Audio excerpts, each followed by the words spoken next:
Hai guys, kenalin nama aku Reni Widya Kristiana dari kelas 3 APTB, program studi Administrasi Bisnis Terapan, jurusan Administrasi Bisnis, Politeknik Negeri Semarang. Hai guys, Assalamualaikum warahmatullahi wabarakatuh. Kenalin, namaku Vina Idayani. Aku dari kelas 3 BTB dari Prodi D4 Administrasi Bisnis Terapan, jurusan Administrasi Bisnis, Politeknik Negeri Semarang. Nah guys, di video kita kali ini, aku sama temanku Reni bakal ngejelasin bagian pengiriman itu seperti apa, kemudian dokumen-dokumen yang dibutuhin di bagian pengiriman itu apa saja. Selanjutnya kita juga bakal ngejelasin alur dari bagian pengiriman itu seperti apa. Dan selain itu kita juga bakal melakukan simulasi bagaimana alur dari bagian pengiriman itu terjadi. Nah, buat kalian yang belum tahu apa itu bagian pengiriman dan sebagainya, jangan lupa tonton video ini sampai selesai ya. Ini dia penjelasannya. Dokumen-dokumen pada pengiriman. 1. Surat muat. Surat muat merupakan surat yang berisikan rincian barang-barang pesanan lengkap yang akan dikirimkan ke konsumen.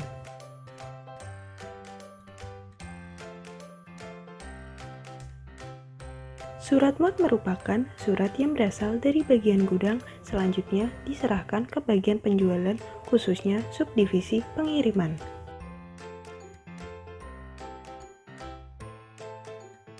Dua, surat jalan.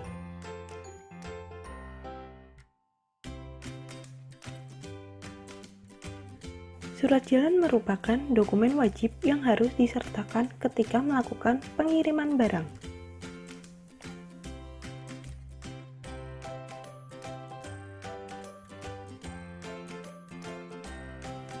Sama halnya seperti surat muat, surat jalan yaitu surat yang berasal dari bagian gudang, selanjutnya diserahkan ke bagian penjualan.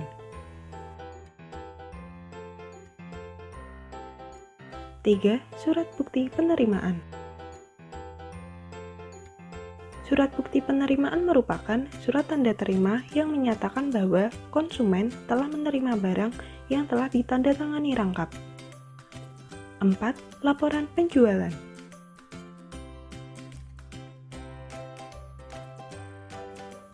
Laporan penjualan berisikan laporan barang-barang yang terjual dalam suatu periode.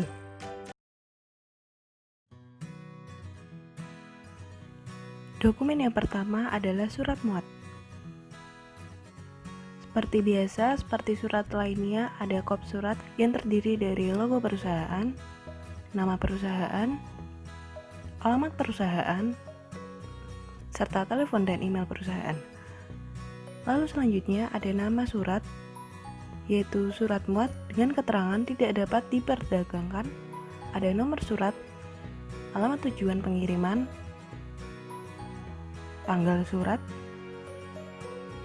serta nama customer. Nama customer di surat muat ini adalah Sanum Frozen Food dengan nama pegawai email Dasari. Lalu di bawahnya ada tabel barang berisi nomor, kode barang, nama barang, kuantitas barang, serta berat kotor barang. Lalu ada total berat kotor barang. Di sini tertera 56,25 kg. Lalu tabel bawahnya ada berat yang dikenakan biaya sejumlah 56,25 kg. Lalu ada tarif per kilogram sejumlah Rp2.000. Lalu ada total sejumlah Rp112.500. Total ini diperoleh dari berat yang dikenakan biaya dikalikan oleh tarif. Selanjutnya ada keterangan pembayaran secara kredit ataupun tunai. Di sini keterangan pembayaran menggunakan tunai. Lalu di bawahnya ada tanda tangan pengirim dan tanda tangan penerima. Pengirim di sini adalah Reni Widya sebagai petugas pengirim. Surat selanjutnya yaitu surat jalan. Seperti surat pada umumnya, terdapat kop surat yang terdiri dari logo perusahaan, dilengkapi dengan nama perusahaan, alamat perusahaan, serta telepon dan email perusahaan. Lalu di bawahnya ada nama surat yaitu surat jalan, ada nomor surat, penerima surat, tanggal diterbitkannya surat, serta nama customer yaitu Sanum Frozen Food. Lalu di bawahnya ada tabel barang yang terdiri dari nomor, kode barang, nama barang, kuantitas, harga, serta total harga. Lalu di bawahnya ada total keseluruhan dari total harga dan ada kolom untuk catatan barang. Catatan di sini yaitu buah bau menyengat dipisah dan dilapisi lapisan khusus. Lalu ada tanda tangan pengirim serta penerima. Surat selanjutnya yaitu bukti penerimaan barang. Seperti biasa ada kop surat yang berisi nama perusahaan, alamat perusahaan, telepon, dan email perusahaan lengkap. Surat bukti penerimaan barang ditandatangani oleh kedua belah pihak. Pihak pertama yaitu toko buah dan frozen food Fresh dengan nama pegawai Reni Widya sebagai petugas pengiriman. Lalu pihak kedua yaitu Sanum Frozen Food dengan nama pegawai Imelda Sari dengan jabatan Kepala Bagian Pembelian. Lalu isi surat di bawahnya ada tabel barang lengkap berisi kode barang, nama barang, kuantitas, harga, serta total harga. Lalu di bawah tabel barang ada keterangan penutup. Kemudian ada kolom untuk tanda tangan pihak pertama dan pihak kedua. Dokumen selanjutnya yaitu laporan daftar penjualan barang. Di surat ini ada kop yang berisi logo perusahaan, nama perusahaan, alamat perusahaan, serta telepon dan email perusahaan. Lalu di bawahnya ada nama surat yaitu laporan daftar penjualan barang periode Juni 2020. Selanjutnya ada tabel barang yang berisikan kode barang, nama barang, kuantitas, harga, serta total harga, dan diskon jika ada. Lalu ada total pembayaran. Di tabel ini juga tertera total keseluruhan pembayaran. Lalu di bawah tabel ada keterangan tempat, tanggal, bulan, dan tahun laporan penjualan ini dibuat.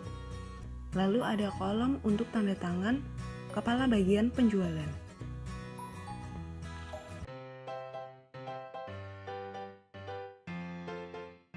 Nah, oke guys, untuk penjelasan mengenai alur dari bagian pengiriman barang, yang pertama, bagian pengiriman itu harus melakukan pengecekan terhadap barang dari gudang yang akan dikirimkan kepada konsumen, atau yang sering disebut juga dengan QC atau Quality Control. Nah, kenapa bagian pengiriman itu melakukan hal seperti itu? Itu untuk mengurangi tingkat kerusakan atau bahkan tingkat kesalahan pada barang yang akan didistribusikan kepada konsumen.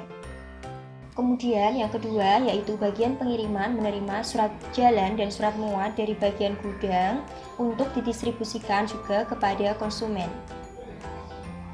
Selanjutnya untuk langkah yang ketiga yaitu bagian pengiriman setelah menerima surat jalan dan surat muat dari bagian gudang, maka ia harus segera mengirimkan barang dan surat-surat tersebut kepada konsumennya. Kemudian untuk langkah yang keempat yaitu setelah bagian pengiriman mengirimkan barang dan surat jalan serta surat muatnya itu kepada konsumen, maka selanjutnya konsumen akan memberikan bukti serah terima kepada bagian pengiriman. Kemudian setelah bagian pengiriman menerima bukti serah terima barang dari konsumen, maka bagian pengiriman akan segera memberikan rangkap-rangkapnya itu kepada bagian yang lain. Dan selain itu, bagian pengiriman juga bertanggung jawab terhadap laporan penjualan, surat jalan, dan surat muat yang akan diberikan kepada kartu sediaan untuk melakukan update. Untuk lebih jelasnya, mari kita saksikan simulasi yang berikut ini.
Nah, tadi teman-teman sudah lihat kan alur pada bagian pengiriman di video sebelumnya. Nah, jadi kesimpulannya adalah sebelum melakukan pengiriman barang, hendaknya bagian pengiriman melakukan quality control pada barang yang akan dikirimkan. Lalu selanjutnya, bagian pengiriman menerima surat jalan serta surat muat dari bagian gudang. Kemudian, bagian pengiriman melakukan pengiriman barang pada konsumen. Lalu, bagian pengiriman memberikan surat penerimaan barang kepada konsumen untuk ditandatangani rangkap. Selanjutnya, bagian pengiriman menyerahkan surat bukti penerimaan barang kepada bagian gudang, bagian kearsipan, bagian penjualan, serta bagian keuangan. Lalu selanjutnya, bagian pengiriman bertanggung jawab untuk menyerahkan surat jalan, surat muat, serta laporan penjualan kepada bagian kartu sediaan barang. Sekian video dari kami. Semoga bermanfaat buat kalian semua. Terima kasih sudah menonton video ini sampai selesai. Wassalamualaikum warahmatullahi wabarakatuh. Sampai jumpa.